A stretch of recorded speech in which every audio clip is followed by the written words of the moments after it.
ਤੇ ਪੰਜਾਬ ਦਾ ਇੱਕ ਕਹਿੰਦੇ ਪਿੰਡ ਅਜਿਹਾ ਹੈ ਜਿੱਥੇ ਇੱਕ ਹੀ ਮਾਸਟਰ ਹੈ ਤੇ ਉੱਥੇ ਇੱਕ ਹੀ ਵਿਦਿਆਰਥੀ ਹੈ ਜੀ ਸਕੂਲ ਦੇ ਵਿੱਚ। ਪ੍ਰਵੀਨ ਜੀ, ਆਪਾਂ ਇਸੇ ਪ੍ਰੋਗਰਾਮ ਦੇ ਵਿੱਚ ਇੱਕ ਦਿਨ ਖਬਰ ਕੀਤੀ ਸੀ ਕਿ ਪੰਜਾਬ ਦੇ 13% ਸਰਕਾਰੀ ਸਕੂਲ ਅਜਿਹੇ ਨੇ ਜਿਹੜੇ ਇੱਕ ਮਾਸਟਰ ਦੇ ਹਵਾਲੇ ਨਾਲ ਚੱਲਦੇ ਨੇ। ਹੂੰ। ਇੱਕ ਮਾਸਟਰ ਹੈ, 13% ਪੰਜਾਬ ਦੇ ਸਕੂਲ ਇਹੋ ਜਿਹੇ ਨੇ। ਜੀ ਜੀ। ਸੋ ਵੱਡੀ ਗਿਣਤੀ ਹੈ। ਹੂੰ। ਉਹਨਾਂ ਚੋਂ ਇੱਕ ਸਕੂਲ ਇਹ ਵੀ ਨਿਕਲਿਆ ਹੁਣ। ਹੂੰ।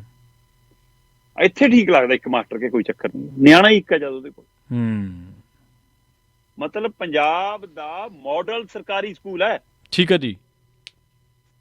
ਮਾਡਲ ਸਰਕਾਰੀ ਸਕੂਲ ਦੇ ਵਿੱਚ ਪ੍ਰਵੀਨ ਜੀ ਲੈਬ ਵੀ ਹੈਗੀ, ਇਹਦੇ ਵਿੱਚ ਲਾਇਬ੍ਰੇਰੀ ਵੀ ਹੈਗੀ, ਇਹਦੇ ਵਿੱਚ ਖੇਡ ਦਾ ਮੈਦਾਨ ਵੀ ਹੈਗਾ, ਸਮਾਰਟ ਸਕਰੀਨ ਵੀ ਹੈਗੀ ਜੀ, ਮਿਡ ਡੇ ਮੀਲ ਵੀ ਹੈਗੀ, ਵਿਦਿਆਰਥੀ ਇੱਕ ਹੈ। ਇੱਥੇ ਦੱਸੋ ਮਾਸਟਰ ਕੀ ਕਰੇ ਤੇ ਸਰਕਾਰ ਕੀ ਕਰੇ? ਬਠਿੰਡਾ ਖੇਤਰ ਦਾ, ਮਾਲਵੇ ਖੇਤਰ ਦਾ ਉਹ ਇਲਾਕਾ ਜਿੱਥੇ ਲੋਕ ਕਿਤਾਬਾਂ ਪੜ੍ਹਨ ਲਈ ਵੱਧ ਜਾਣੇ ਪਛਾਣੇ ਜਾਂਦੇ ਨੇ।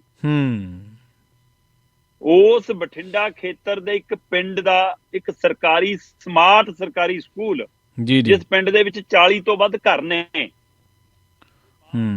ਕੱਲੇ ਦਾ ਬੂਹਾ ਖੜਕਾ ਕੇ ਕਿੰਨੀ ਵਾਰ ਕਹਿ ਚੁੱਕਿਆ ਕਿ ਭਾਈ ਭਰੋਸਾ ਕਰੋ, ਮੇਰੇ ਕੋਲ ਜਵਾਕ ਤਾਂ ਭੇਜੋ, ਤੁਹਾਨੂੰ ਪ੍ਰਾਈਵੇਟ ਨਾਲੋਂ ਵਧੀਆ ਕੁਝ ਬਣਾ ਕੇ ਦਊਂਗਾ। ਜੀ ਜੀ। ਪਰ ਪਿੰਡ ਦੇ ਸਾਰੇ ਜਵਾਕ ਬੱਸ ਚੜ ਕੇ ਟਾਈ ਲਾ ਕੇ ਸਰਕਾਰੀ ਸਕੂਲ ਦੀ ਬਜਾਏ ਪ੍ਰਾਈਵੇਟ 'ਚ ਜਾਣਾ ਹੀ ਪਸੰਦ ਕਰਦੇ ਨੇ। ਤੇ ਇਸ ਸਕੂਲ 'ਚ ਇੱਕ ਜਵਾਕ ਹੈ, ਪਿਛਲੇ 3 ਸਾਲ ਤੋਂ ਇਕੱਲਾ ਇੱਕੋ ਹੀ ਜਵਾਕ ਪੜ੍ਹ ਰਿਹਾ ਜੀ।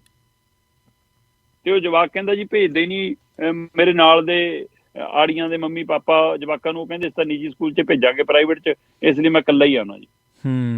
ਅੱਛਾ। ਸੋ ਇਹ ਤਰਾਸਦੀ ਵੀ ਹੈ ਇਸ ਪਹਿਲੂ ਤੇ ਵੀ ਪੰਜਾਬ ਨੂੰ। ਆਪਾਂ ਪਹਿਲਾਂ ਵੀ ਕਦੋਂ ਇਸ ਪਹਿਲੂ ਤੇ ਗੱਲ ਕੀਤੀ ਹੈ ਕਿ ਸਰਕਾਰ ਸਪਸ਼ਟ ਰੂਪ 'ਚ ਰੂਲ ਬਣਾਵੇ ਕਿ ਜਿਹੜੇ ਜ਼ਿਲ੍ਹੇ ਦਾ DC ਹੈ ਉਸ ਨੂੰ ਉਸ ਜ਼ਿਲ੍ਹੇ ਦੇ ਕਿਸੇ ਸਰਕਾਰੀ ਸਕੂਲ 'ਚ ਆਪਣਾ ਜਵਾਕ ਪੜ੍ਹਾਉਣਾ ਪਊਗਾ।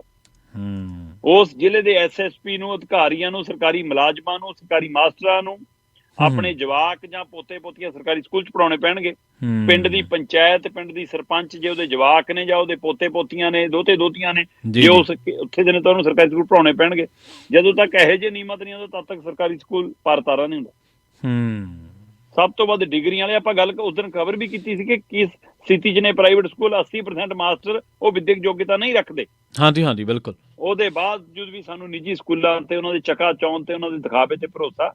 ਤੇ ਸਰਕਾਰੀ ਸਕੂਲਾਂ ਦੇ ਉੱਤੇ ਇੱਕ ਹੋਰ ਪਹਿਲੂ ਤੇ ਜੇਕਰ ਸਰਕਾਰ ਕੰਮ ਕਰੇ ਕਿ ਘੱਟੋ ਘੱਟ ਇਹ ਗਰੰਟੀ ਵੀ ਦੇ ਦੇਵੇ ਕਿ ਮਾਸਟਰਾਂ ਤੋਂ ਅਸੀਂ ਵਾਧੂ ਕੰਮ ਨਹੀਂ ਲਾਂਗੇ। ਬੇਸ਼ੱਕ ਹਦਾਇਤ ਆਉਂਦੀ ਆ ਸਮੇਂ ਸਮੇਂ ਕਈ ਵਾਰ, ਪਰ ਉਹ ਅਮਲੀ ਜਾਮਾ ਨਹੀਂ ਪਹਿਨਾਉਂਦੀ। ਉਹਦੇ ਨਾਲ ਵੀ ਲੋਕਾਂ ਦਾ ਭਰੋਸਾ ਸਰਕਾਰੀ ਸਕੂਲਾਂ ਤੇ ਫੇਰ ਹੋਏਗਾ ਕਿ ਹਾਂ ਮਾਸਟਰ ਸਿਰਫ ਕਲਾਸਾਂ ਲਾਉਣਗੇ, ਪੜ੍ਹਾਉਣਗੇ।